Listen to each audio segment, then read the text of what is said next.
Kalau Tuhan Maha Tahu, mengapa kita harus berdoa? Kalau Tuhan tahu semua kebutuhan kita, mengapa kita harus tetap meminta? Let's dive deeper into the verse and verse.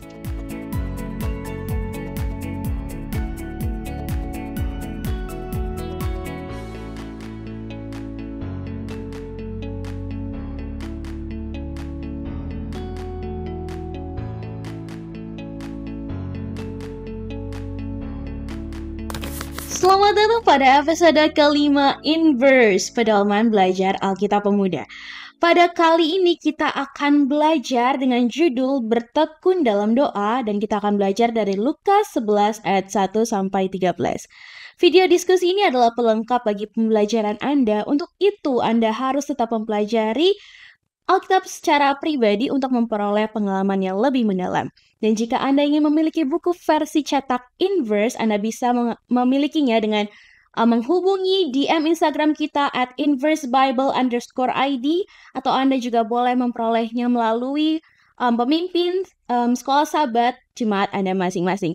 Dan jika Anda ingin mengakses e-book dari buku Inverse ini, Anda bisa mengaksesnya melalui link yang ada di deskripsi video di bawah ini.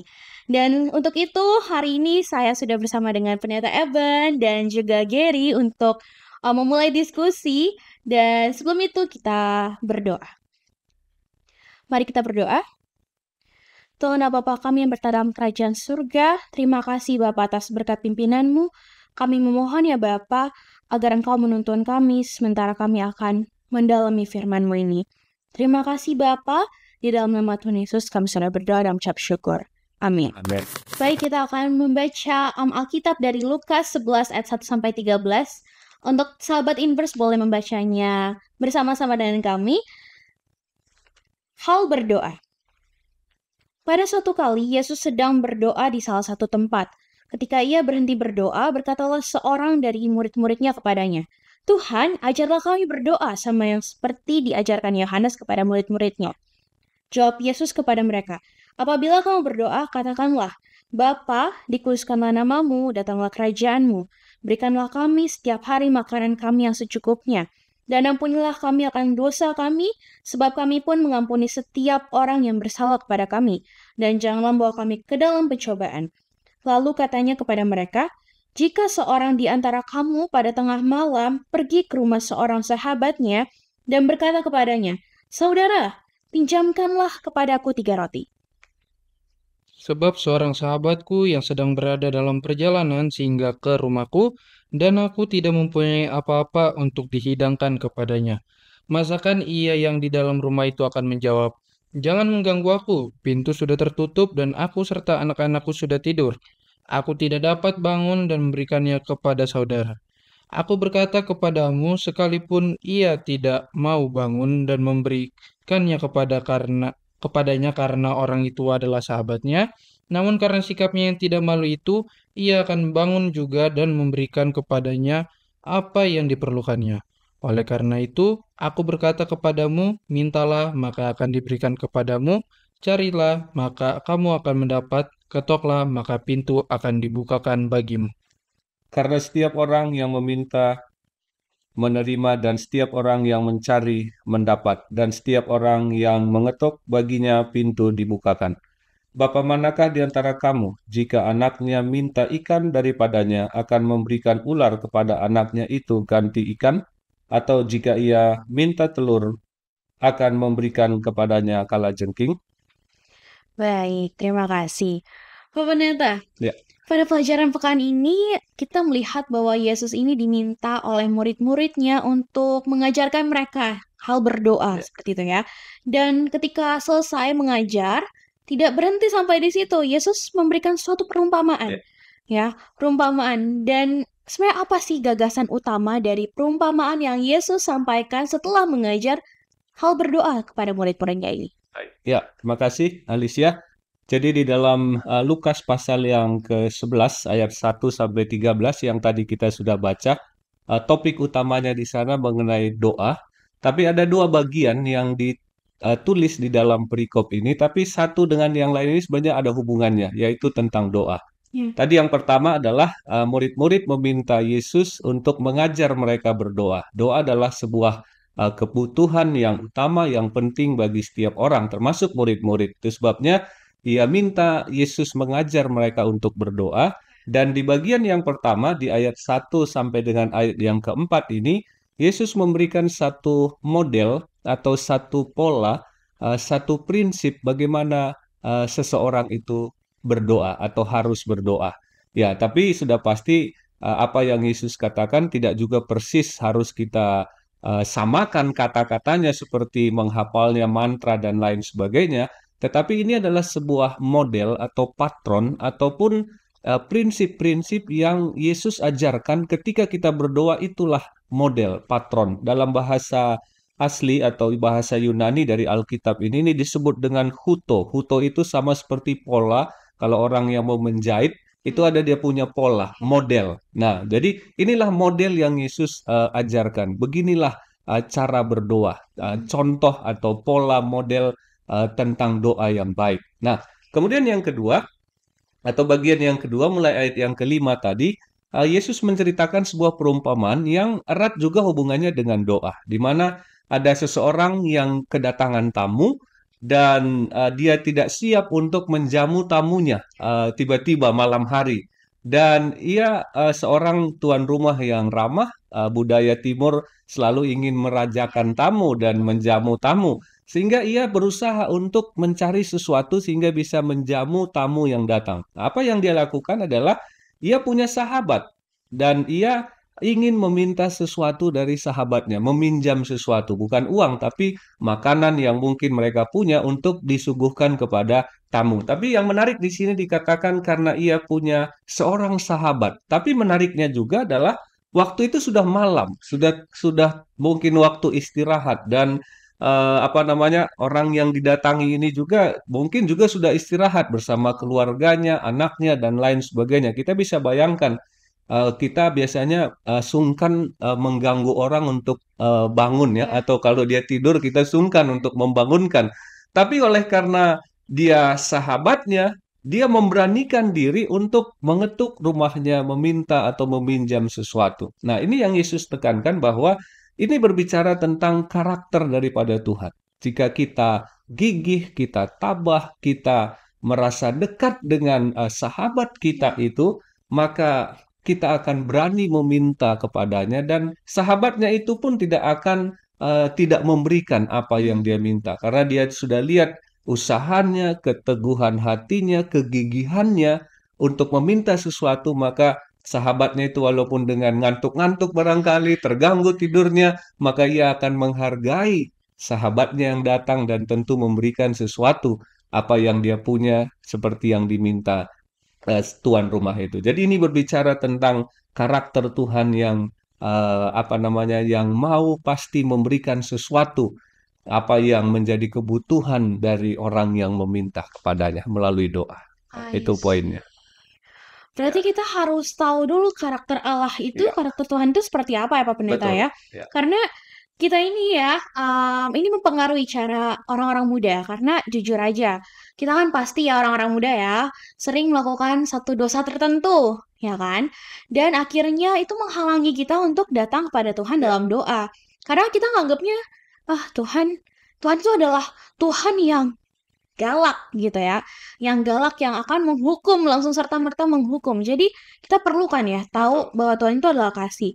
Dan untuk Gary ini, sebagai orang muda, apa yang biasanya menghalangi kamu untuk datang kepada Tuhan dan bagaimana cara untuk mengatasi hal tersebut?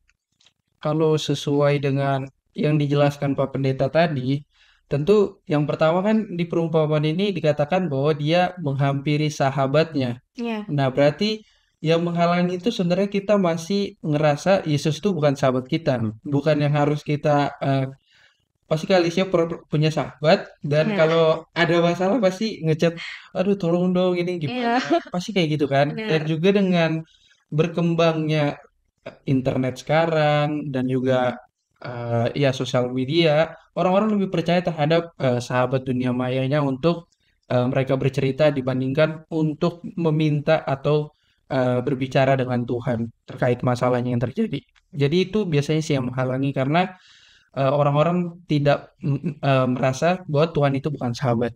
Jadi kita perlu tahu bahwa Tuhan itu adalah sahabat kita gitu ya. Ya. Bukan yang galak yang akan menghardik kita gitu ya Ya. Pak Pendeta. Bukan ya. Jadi Ya. Tuhan itu adalah sahabat kita. Emang Ya. sih kalau Ya. misalnya lagi ada masalah tuh bukan langsung ke Tuhan gitu. Iya. Curhat lu, saya kayak Gary kan. Ger ya kan. Aduh, gue gini nih ya kan. Tapi nggak langsung ke Tuhan. Berarti ketika kita merasa bahwa dosa itu sangat besar, kita perlu ingat terus bahwa Tuhan itu adalah sahabat kita yang benar-benar bisa kita ketuk pada tengah malam itu ya Pak Pendeta ya. Tengah malam buta itu Ya. bisa tetap kita ketuk Pak Pendeta. Oke, ya, jadi poinnya di sini bagaimana perumpamaan ini juga mengajarkan bahwa Yesus itu dekat dengan kita. Walaupun dia Allah yang maha kudus, tinggal di sorga, pemilik alam semesta, segala sesuatu dia ciptakan, tapi ia juga Allah yang peduli dan mau mendengar setiap keluh kesah, permohonan, dan juga kebutuhan-kebutuhan kita. Jadi itu sebabnya tadi Alicia katakan kita harus mengenal karakter Tuhan, siapa dia, dan bagaimana dia, sehingga kita dengan berani, dengan rasa dekat seperti Gary katakan, seperti sahabat, menceritakan segala sesuatu tentang diri kita. Dalam hal ini khususnya tentang kebutuhan, keperluan, kerinduan hati, bahkan mungkin rencana-rencana dalam kehidupan kita. Thank you Pak Pendeta, thank you Gary. Berarti dalam sesi ini kita belajar bahwa tadi doa yang diajarkan Yesus itu bukanlah mantra.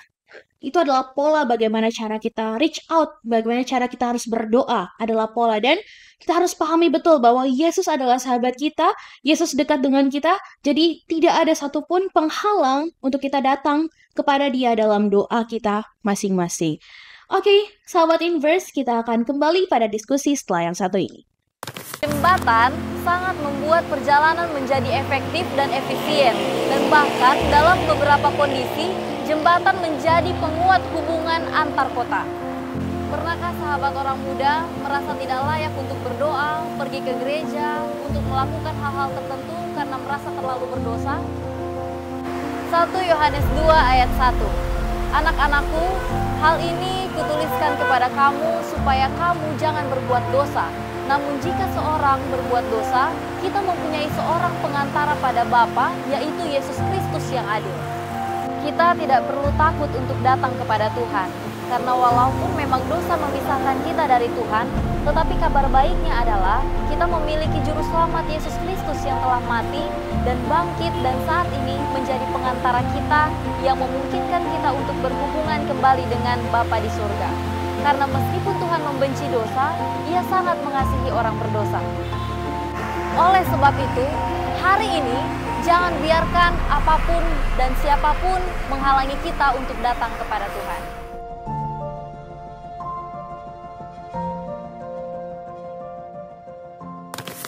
Baik, kita kembali pada diskusi kita. Tadi kita dalam perumpamaan ini ada seorang sahabat yang mau meminjam, awalnya tuh memanggil ya Pak Pendeta. Tetapi sahabatnya itu nggak bangun, terus dia panggil lagi sampai dia mendapatkan apa yang ia butuhkan dari sahabatnya itu. Nah, apakah itu makna dari bertekun yang dimaksud oleh pelajaran ini? Meminta ulang-ulang tentang hal yang sama kepada Tuhan, apakah itu bertekun atau jangan-jangan ini adalah satu hal yang memaksa Tuhan gitu ya? Bagaimana kita bisa membedakan keduanya, Pak Pendeta? Ya, oke. Jadi dari perumpamaan ini kita bisa bayangkan peristiwa yang ada pada waktu itu. Ketika sudah malam hari, dia harus keluar dari rumah di Timur Tengah yang dingin, dan ia harus mengetuk rumah sahabatnya yang mungkin juga sudah istirahat tidur bersama dengan keluarga dan anak-anaknya.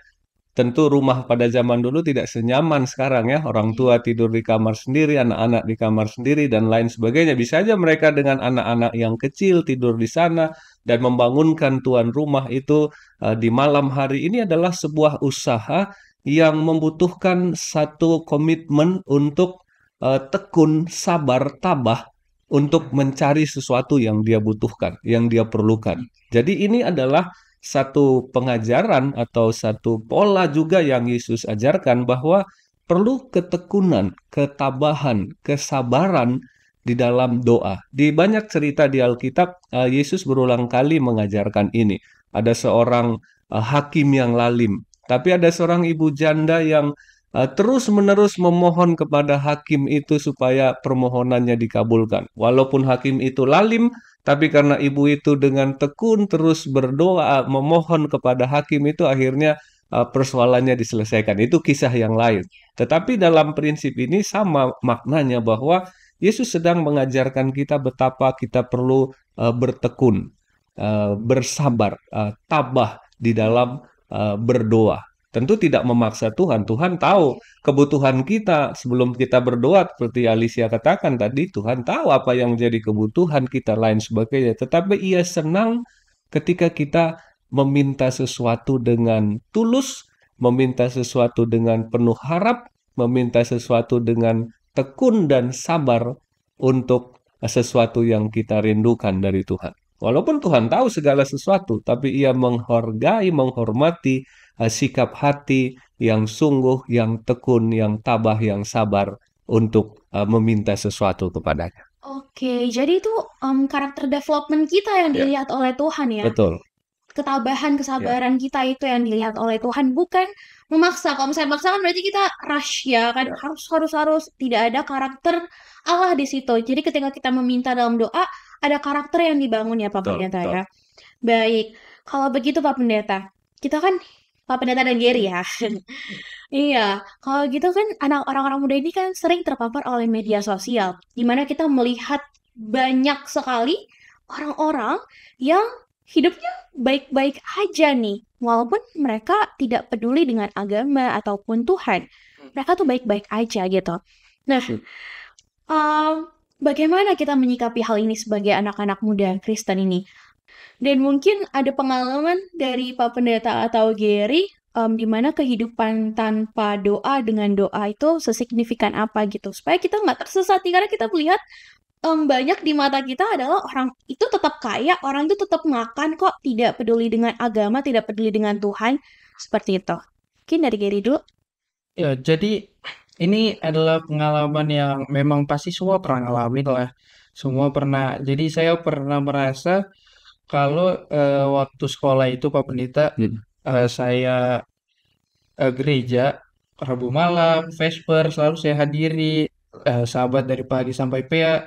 Tapi yang juara malah teman saya yang gerejanya nggak Rabu malam, nggak Vesper, gerejanya juga datangnya telat. Maksudnya saya mikir Tuhan ini beneran peduli sama umatnya yang tekun sama Dia, atau kok Dia yang nggak kebaktiannya nggak sesuai, tapi Dia malah mendapatkan berkat yang lebih dari kita. Jadi pasti kita juga pernah ngalamin. Jadinya itu yang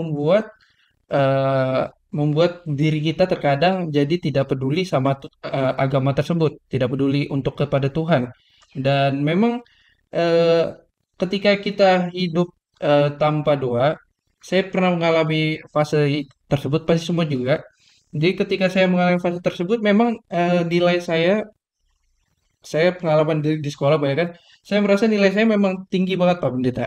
Saya merasa memang mendapatkan juara, dan pokoknya prestasi memang lebih baik ketika saya tidak dekat dengan Tuhan. Tapi memang tidak ada ngerasa kedamaian Pak Pendeta. Jadi pikiran saya gimana caranya untuk hunting, gimana cara supaya saya lebih berprestasi, tapi jadi nggak memaknai apa tujuan saya sebenarnya untuk di dunia ini. Itu sih. Oke, dalam banget ya. Dalam banget ya.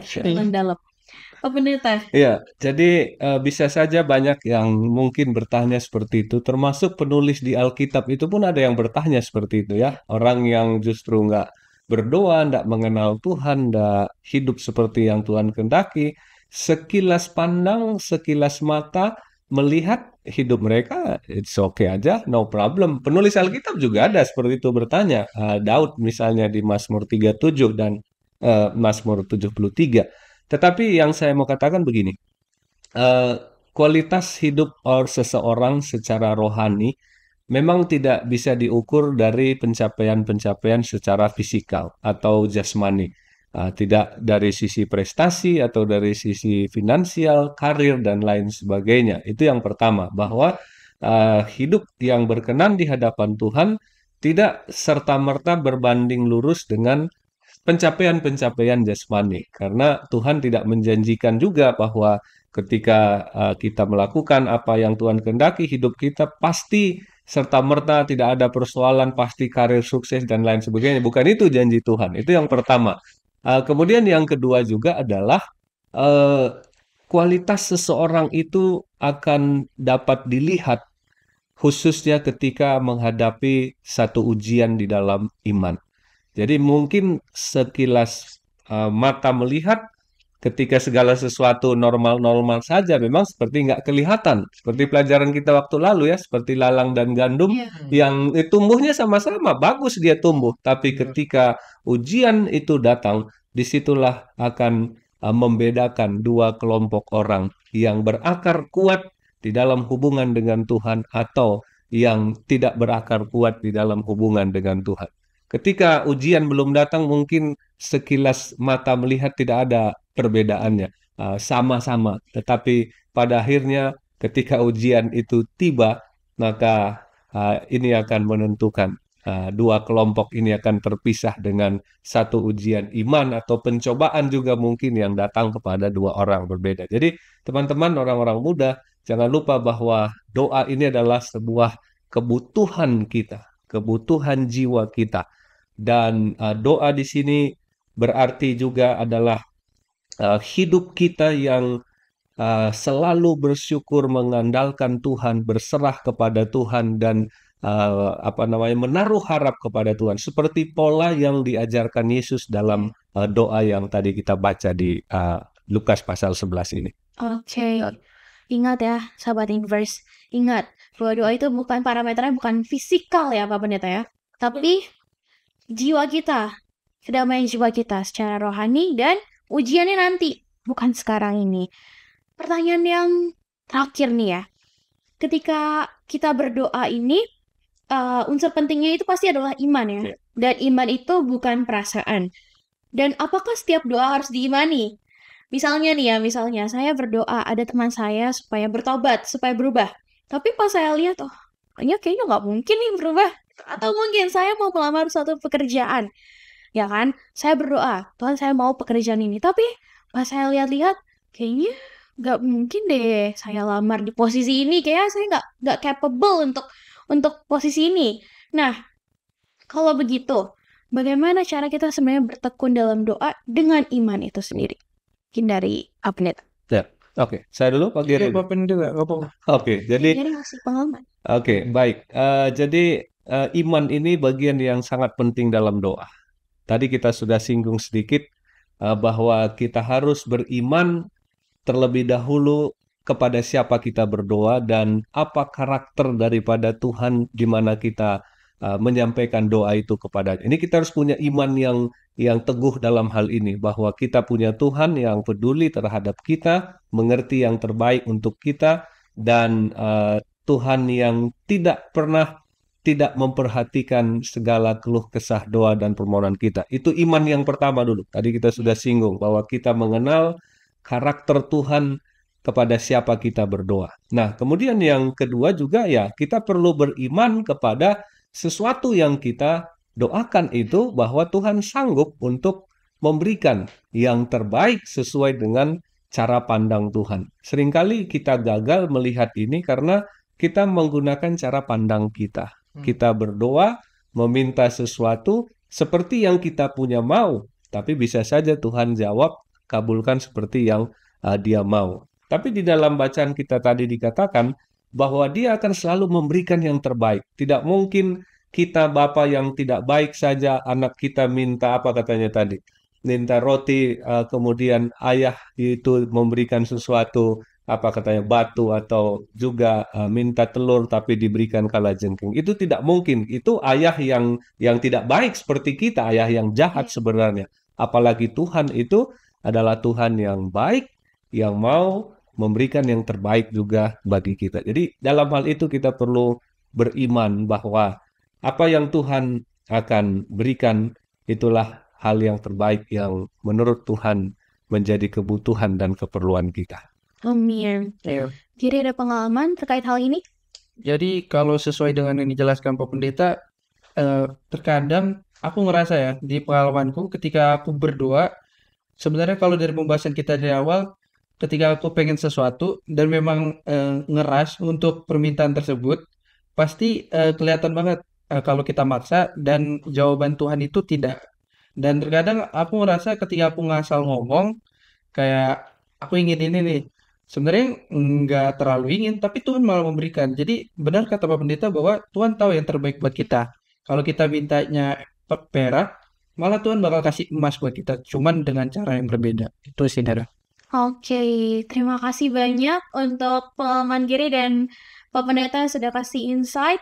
Tidak terasa kita sudah sampai pada penghujung diskusi episode 5 ini, yaitu bertekun dalam doa. Pak Pendeta, boleh memberikan satu statement, closing statement dan juga doa tutup. Ya, oke. Jadi teman-teman, sahabat Infers, berbicara tentang doa, sekali lagi ini adalah sebuah kebutuhan jiwa kita. Yang pertama yang saya mau katakan adalah ambil waktu khusus untuk selalu terhubung dengan Tuhan dengan melalui doa. Itu yang pertama, bahwa doa secara kualitatif dan secara kuantitatif. Apa maksudnya? Ketika kita menyisihkan waktu kita berdoa kepada Tuhan, kita sedang melakukan seremoni doa yang sangat penting. Tetapi yang kedua, jangan lupa, seperti firman Tuhan katakan, doa itu seperti nafas dan doa itu harus tidak berkeputusan, maka itu artinya hidup kita yang terus bersyukur kepada Tuhan, hidup yang terus mengandalkan Tuhan, hidup yang terus berharap, memuji, memuliakan Tuhan setiap hari, itulah juga makna doa yang kita hidupkan dalam hidup kita. Jadi kita nggak setiap saat, setiap jam tutup mata, ucapkan kata-kata, bukan itu maksudnya doa yang tidak berkeputusan, tapi hidup yang terus-menerus berserah, bersyukur, mengandalkan Tuhan, dan berharap kepada Tuhan. Itulah doa yang setiap hari kita lakukan dalam hidup kita. Jadi sahabat Infers, sekali lagi, ambil waktu khusus untuk berdoa. Tuhan tahu yang terbaik dalam hidup kita dan Dia akan berikan apa yang menjadi kebutuhan dan keperluan kita. Amin. Boleh berdoa Pak Pendeta? Oke, baik, mari kita berdoa. Kami mengucap syukur Tuhan untuk pembelajaran firman-Mu yang memberkati kami. Ajar kami sebagai orang-orang muda untuk rajin berdoa, mengambil waktu secara khusus terhubung dengan Tuhan, berbicara kepada Tuhan melalui doa. Dan tolong kami agar sepanjang hidup kami senantiasa menghidupkan makna doa itu, untuk selalu bersyukur, mengandalkan Tuhan, berharap kepada Tuhan, dan juga selalu meminta pertolongan daripada Tuhan di dalam setiap perjalanan hidup kami. Sertai sahabat-sahabat Infers yang menyaksikan tayangan ini, dan Kau berkati juga program ini untuk menjadi berkat bagi kami semua. Dalam nama Yesus kami berdoa. Amin. Amin. Terima kasih Pak Pendeta Ebenezer Sembiring, Kak Geri yang sudah bergabung, dan juga sahabat Infers semuanya. Terima kasih banyak telah bergabung pada episode kelima kali ini. Kiranya Tuhan menolong kita semua untuk boleh bertekun di dalam doa. Tuhan memberkati, sampai jumpa di episode berikutnya. And remember to always dive deeper into the verse. Infers!